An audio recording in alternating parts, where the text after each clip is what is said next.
नमस्कार. रोकठोकवर आपलं स्वागत. 80% समाजकारण आणि 20% राजकारण हे शिवसेना प्रमुख बाळासाहेब ठाकरेंच्या राजकारणाचं सूत्र होतं. ते शिरोधार्य मानून आजवर तमाम शिवसैनिक घडले. मात्र आता शिवसेनेचे हे मूळ सूत्रच बदलते की काय अशी आता शंका येऊ लागली आहे. नव्या नेतृत्वानं तशा प्रकारची नवी घोषणाच केली आहे. 100% राजकारणाच्या माध्यमातून 100% समाजकारण करण्याचा नारा युवासेनेचे अध्यक्ष आदित्य ठाकरे यांनी दिलाय. त्याचबरोबर केंद्रात मोदींचं आणि राज्यात उद्धव ठाकरेंचं सरकार येईल असं विधान करत त्यांनी महायुतीचे किंवा विशाल युतीचे मुख्यमंत्रीपदाचे उमेदवार उद्धव ठाकरेच असतील असेही संकेत दिल्याचं आता मानलं जातंय. राजकारण आणि समाजकारणाची टक्केवारी बदलावी असं नव्या नेतृत्वाला का बरं वाटतंय?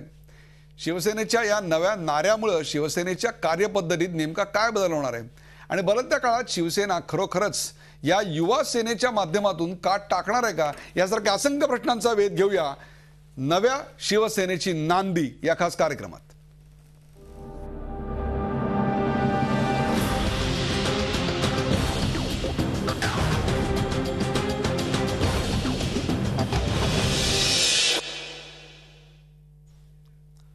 नव्या शिवसेनेची नांदी या कार्यक्रमात आज माझ्यासोबत आहेत ज्येष्ठ पत्रकार अभय देशपांडे. अभयजी, आपलं स्वागत. आपल्या सोबत आज चर्चेसाठी आहेत शिवसेनेचे अभ्यासक आणि ज्येष्ठ पत्रकार संदीप प्रधान. संदीप प्रधानजी, आपलं स्वागत. संदीप प्रधान यांनी शिवसेनेतल्या अनेक नेत्यांच्या काही गाजलेल्या मुलाखती घेतलेल्या आहेत, याची संपूर्ण महाराष्ट्राला कल्पना आहे. संदीपजी गालातल्या गालात हसतायत. संदीपजी, आपलंही स्वागत.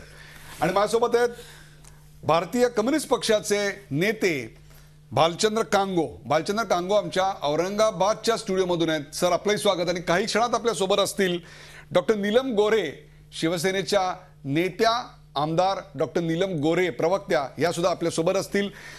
पहिला प्रश्न घेण्या अगोदर आज नेमकं राजकारण आणि समाजकारण याच्या बाबत आदित्य ठाकरे काय म्हणले ते पाहूया.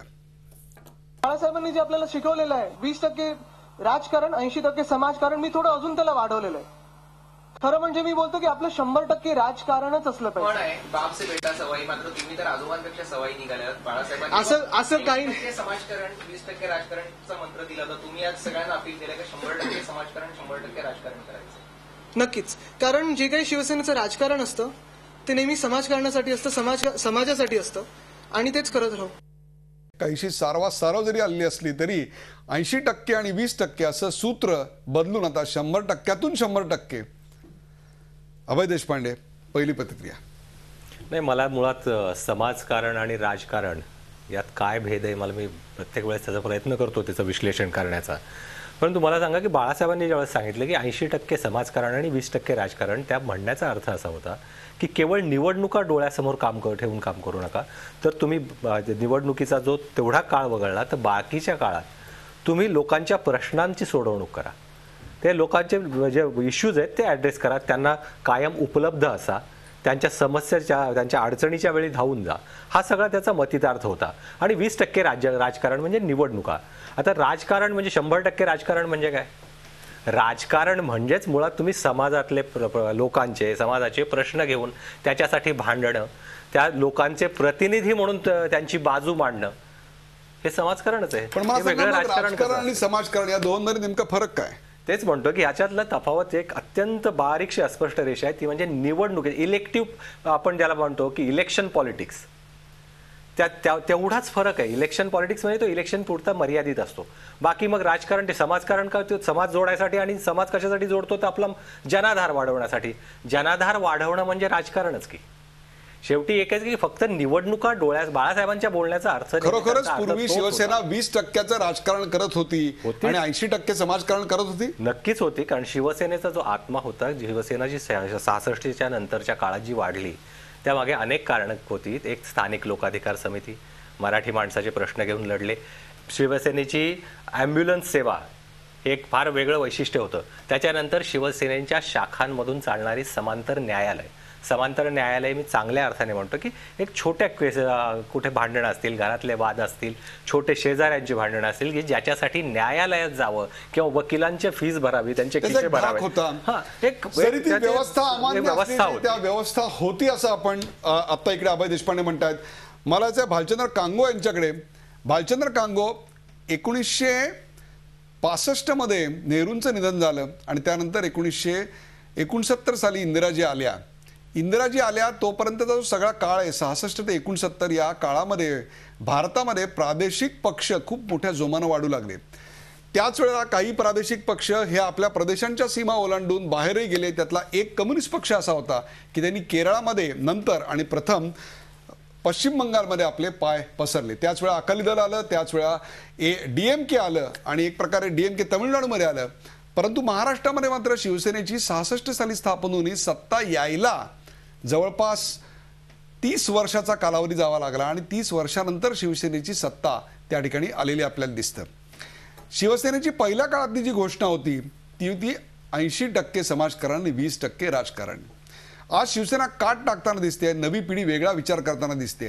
कम्युनिस्ट पक्ष या सगळ्या प्रवासाकडे, या बदलाकडे कसं पाहतोय? नाही, आता देशपांडे जे म्हणाले की राजकारण आणि समाजकारण ह्या दोन गोष्टी वेगळ्या नाही आहेत.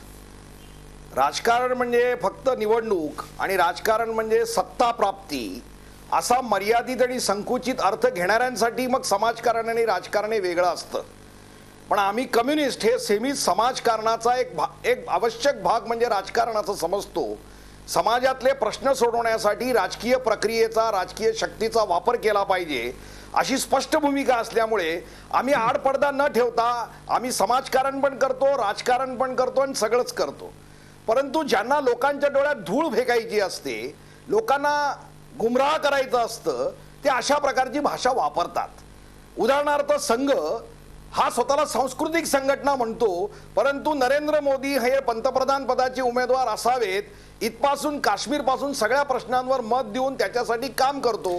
तुम्ही विचारलं तर म्हणतील आम्ही सांस्कृतिक भालचंद्र कांगो, तुम्ही या उद्गारांकडे कसं बघता? त्यांची पण भूमिका तीच होती. तुम्ही या उद्गारांकडे नेमकं कसं बघताय? तीच होती. त्यांचा शिवसेनेचा उदय जेव्हा झाला तेव्हा त्यांना कम्युनिस्टांच्या विरोधात, समाजवाद्यांच्या विरोधात वापरण्याचा जो एक भांडवलदारी आणि काँग्रेसचा प्रयत्न होता, त्याच्यामधनं जागा शोधण्याचा बाळासाहेब ठाकरेंचा प्रयत्न होता. आपण लक्षात घेतलं पाहिजे. म्हणजे वसंत सेना असा शिवसेनेचा उल्लेख त्या काळात व्हायचा, तो काळ तो हाच होता की शिवसेना ही भांडवलदार आणि काँग्रेस स्पॉन्सर्ड संघटना आहे असाच रेफर्ड व्हायचा. आणि म्हणून त्याच्यामध्ये जागा शोधण्यासाठी 80% राजकारण, 80% समाजकारण, कारण का त्यांचं फोकस फक्त मुंबई महानगरपालिका आणि मुंबईत असायचा. 1985 नंतर जेव्हा परिस्थिती बदलली तेव्हा ते महाराष्ट्रात पसरले आणि आता त्यांच्याकडे येणारे लोक हे त्या सत्ता प्राप्तीसाठी देत असल्यामुळे ते 100% राजकारणाची भाषा करू शकतात. म्हणून मी एवढंच म्हणेन की जे घडतंय शिवसेनेमध्ये त्या वास्तवाचं दर्शन आता त्यांच्या नातवाच्या मार्फत झालेलं आहे. पण बाळासाहेब ठाकरेंच्या काळात पण तेच होतं.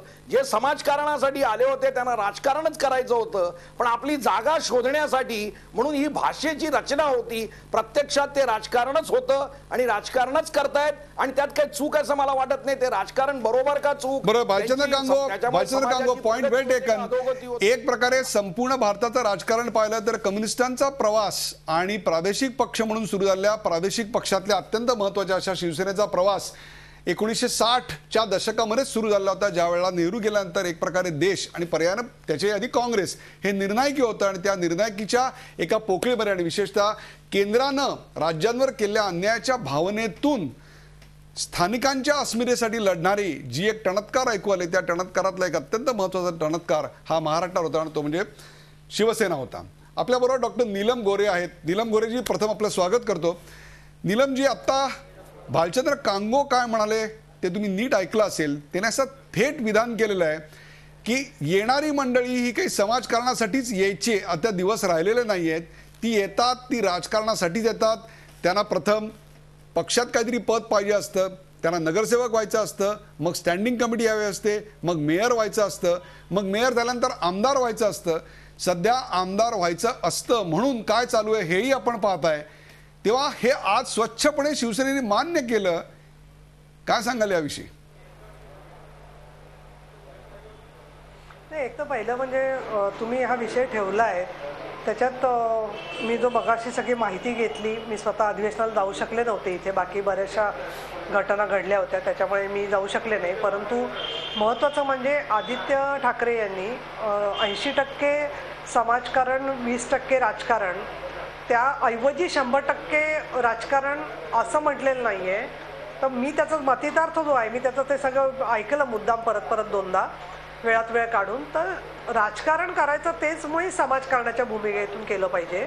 आणि आपल्याला जेव्हा समाज बदलायची संधी कधी मिळाली तर आपण सत्तेत होतो. शिवसेना भाजप जेव्हा सत्तेमध्ये होते त्यावेळेला आपल्याला मुंबई पुणे द्रुतगती मार्गाचा नीलम गोरे मला तुम्ही सांगा, राजकारण आणि समाजकारण यातला काय नेमका फरक शिवसेना समजते आहे? मला एक पहिली गोष्ट असं आहे की निवडणुकांचं गणित डोळ्यासमोर ठेवून जे केलं जातं ते राजकारण असतं. असं बाळासाहेब ठाकरेंचं जे भूमिका होती तीच आमची पण आहे, तीच उद्धवजींची आहे, तीच आदित्यची आहे. फक्त राजकारणाचा उपयोग करत असताना समाजकारणापर्यंत पोचण्यासाठी आपण काय करू शकतो हे त्यांनी विशद करून सांगितलेलं आहे असं मला वाटतं. युवा सेना त्यांनी तर अनेक वेळा सांगितलं की युवा सेना म्हणजे युवा सेना ते मानत नाहीत तर युवा सेवा मानतायत. दुसरं कांगोंना सगळं ऍसिडिटीचा झटका आलेला आहे नेहमीप्रमाणे आणि ते बोलतायत सगळं. कारण रशियाची जी काय वाटचाल झाली त्याच्यानंतर सगळी काय वाट लागली भारतामध्ये थर्ड कम्युनिस्टांचं काय झालं, कामगारांच्या जमिनी कशा पद्धतीने नीलमताई कम्युनिस्टांचं काय झालं आणि कम्युनिस्टांचं काय होणार आहे याविषयी आपण वेगळा रोकटोक करूया. कम्युनिस्टांचं काय झालं याविषयी आपण वेगळा रोकटोक करूया. सध्या विषय जो आहे तो फक्त शिवसेना आणि शिवसेनेची बदलती भूमिका आहे. मला संदीप प्रधान यांच्याकडे काही शेरेबाजी माझं पूर्ण मला बोलून द्या उदयजी. बोला. हे सगळं बोलायला देणार 100 लाथा मारायच्या शिवसेनेला आणि मग आम्ही एक स्पष्टीकरण मागताना म्हणायचं की मग तुम्हाला फक्त आदित्य ठाकरेंवरती टीका करण्यापुरता कार्यक्रम घेतलाय का तसं सांगा. म्हणजे मग आम्ही फक्त बचावात्मक बोला. प्रश्न असा आहे की समाजकारण आणि राजकारणाची व्याख्या ज्याला आपण नीलम गोरेंना आम्ही आठवण करून देतो असते की उत्सुक रशियाची भाषा करण्याच्या व्यापक समाजकारणामध्ये संयुक्त महाराष्ट्राचं समाजकारण आलं. त्याचबरोबर मराठी माणसाचा प्रश्न तयार होतो. त्याचसोबत अगदी रेल्वेमधून ती मुलगी पडली आणि त्या मुलीला तो कट्टा वाढवून मिळाला नाही. इथे केंद्राची आणि रेल्वे मंत्र्यांची आणि इथल्या व्यवस्थापनाची संवेदनहीनता हे म्हटलं तर राजकारणाचा विषय नाही आहे पण प्रत्येक गोष्टीचा राजकीय निर्णय प्रक्रियेशी संबंध असतो.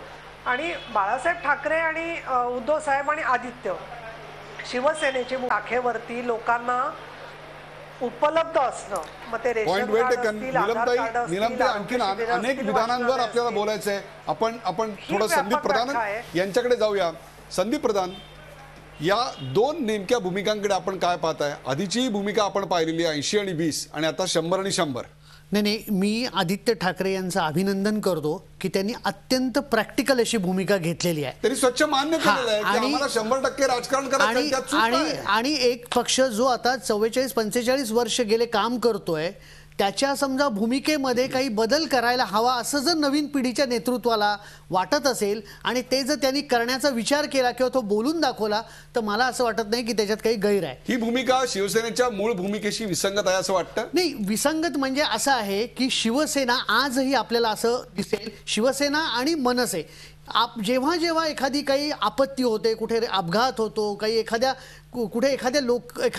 लोकॅलिटीमध्ये सुद्धा एखादी काही घटना घडते तेव्हा ताबडतोब धावून येणारे कार्यकर्ते हे शिवसैनिक किंवा आता मनसे स्थापन झाल्यापासून मनसेचे कार्यकर्ते असतात. हे आपल्याला निश्चित मान्य करावं लागेल.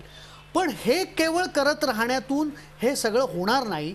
आणि जर समजा मोठ्या प्रमाणावर समाजाची सेवा करायची असेल किंवा काही काम करायचं असेल, काही उभं करून दाखवायचं असेल तर त्यासाठी सत्ता हाती घ्यायला हवी. समाजाची सेवा हा जर विषय मानला तर आपल्याला एनजीओ स्थापन करावं लागेल. त्यांचं विधान अतिशय स्पेसिफिक आहे आणि ते आजच्या काळातल्या तरुणाला धरून आहे आणि ते म्हणजे 100% राजकारण करायचंय.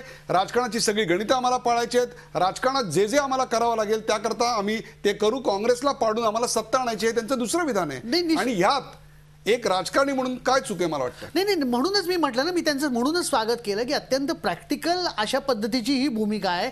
त्यांना असं म्हणायचं आहे की आम्ही आमच्याकडे सत्ता आली तेव्हा आम्ही अनेक कामं करून दाखवली आणि तशी जर कामं पुन्हा करायची असतील तर त्याच्यासाठी सत्ता हाती घेणं हेच उद्दिष्ट असलं पाहिजे. आणि अशी भूमिका राजकीय पक्षाच्या कुठल्याही नेत्यांनी घेतलीच पाहिजे. मला तर उलट मी त्याचं स्वागतच करतो. म्हणजे यापूर्वीच्या भूमिकेमध्ये काही त्रुटी होती असं वाटतं आणि ती त्रुटी आज दूर झाली? नाही, त्रुटी असं नाही, ती त्या काळाच्या दृष्टिकोनातून कालसंगत अशी ती भूमिका होती. कारण त्यावेळी स्थापन झालेली असताना खरोखरच असं आहे की शिवसेनेला सत्ता ताबडतोब दिसणं शक्य नव्हतं आणि त्यामुळे लोकांमध्ये जर जायचं असेल, लोकांमध्ये आपलं स्थान निर्माण करायचं असेल, तर त्यासाठी सुरुवातीला जे शिवसेनेने जे काही केलं, म्हणजे जसं अभयनी उल्लेख केला की लोकाधिकार समितीच्या माध्यमातून बेरोजगार मराठी तरुणांना नोकऱ्या मिळवून देणं असेल किंवा ॲम्ब्युलन्सच्या माध्यमातून एक रुग्णसेवा असेल, तर हे त्या काळात करणं निवडणुका खूप नंतरच्या काळात लढवल्या. निवडणुका हे नंतरच्या काळात होतं. त्यामुळे आदित्य ठाकरे यांची भूमिका अत्यंत योग्य आहे. मी त्याचं पुन्हा एकदा स्वागत करतो. मला असं वाटतं की एक प्रकारे महाराष्ट्रामध्ये या निवडणुकीत जवळपास 60 लाख प्रथम मतदार आहेत. त्या मतदारांना ही भूमिका नेमकी कशी वाटते हेही पाहणं गरजेचं असणार आहे. परंतु एक मात्र नक्की, शिवसेनेच्या 80% आणि 20% या सूत्रातून थेट 100% राजकारण, हो आम्ही निवडणुकीच्या राजकारणात आहोत असं म्हणणं यात कोणतंही गैर आहे असं आता इथे पॅनलवरच्या कोणालाही वाटत नाही आहे. आज अलिबागमध्ये युवा सेनेच्या अधिवेशनामध्ये एक प्रकारे काय विधानं झाली त्याविषयी आपण बोलतोय. शिवसेनेतले एक नवीन उद्गार आपल्याला पाहायला मिळत आहेत, नवीन विचार आपल्याला ऐकायला मिळत आहेत. त्या विचारांचा अन्वयार्थ नेमका काय आहे, त्याचा शिवसेनेवर काय परिणाम आहे, आजच्या राजकारणाकडे शिवसेनेतलं नवं नेतृत्व कसं पाहतं याची आपण चर्चा करतोय. याच वेळेला देशात मोदी आणि राज्यात या संदर्भात काय विधान केलं गेलं ते आपण नीट पाहूया. आपला भगवा देशात आणि महाराष्ट्रावर आणायचं आपल्याला, बरोबर की नाही? 2 शपथ आहेत आपल्या. दिल्लीत मोदीजींचं सरकार, महाराष्ट्रात उद्धव साहेबांचं सरकार. दोन्ही सरकार हिंदू हृदय सम्राट बाळासाहेब ठाकरे यांचं स्वप्न पूर्ण करण्यासाठी आहेत. दुपारी बोलताना आदित्य ठाकरे म्हणाले की केंद्रात मोदींचं सरकार आणि राज्यात उद्धव ठाकरेंचं सरकार यायला हवं. उद्धव ठाकरे हे राज्याचे त्या भाषणाच्या वेळेला मी नव्हतो. त्या भाषणाच्या वेळेला नव्हतं. आता घरी गेलो, तुम्ही काय बातम्या दाखवत तर बघेन आणि उद्या सांगेन. आपण पाहिलं की काय विधान होतं आणि त्यावर उद्धवजींची प्रतिक्रिया नेमकी काय होती. मला त्या संदीप प्रधान यांच्याकडे. संदीप प्रधान, शिवसेनेमध्ये आजपर्यंत ठाकरे घराण्यातलं कोणी निवडणूक लढवत नव्हतं किंवा सत्तेत प्रत्यक्ष सहभागी होत नव्हतं, तर त्यांचा विश्वास डायरेक्ट कंट्रोलपेक्षा रिमोट कंट्रोलवर जास्त होता. आज ही पिढी रिमोट कंट्रोलच्या ऐवजी डायरेक्ट कंट्रोलकडे, सरकार येईल ते उद्धवजींचं असेल, म्हणजे एक प्रकारे मुख्यमंत्री पदाचे दावेदार उद्धवजी असतील असं म्हणतायत. निश्चित. मी मगाशी म्हटलं की त्यांनी जी ही भूमिका घेतली की 100% राजकारण, तेही स्वागतार्ह आहे आणि त्याच्याशी एकदम लॉजिकल असंच हे पुढचं विधान आहे की जबाबदारी घेतली पाहिजे.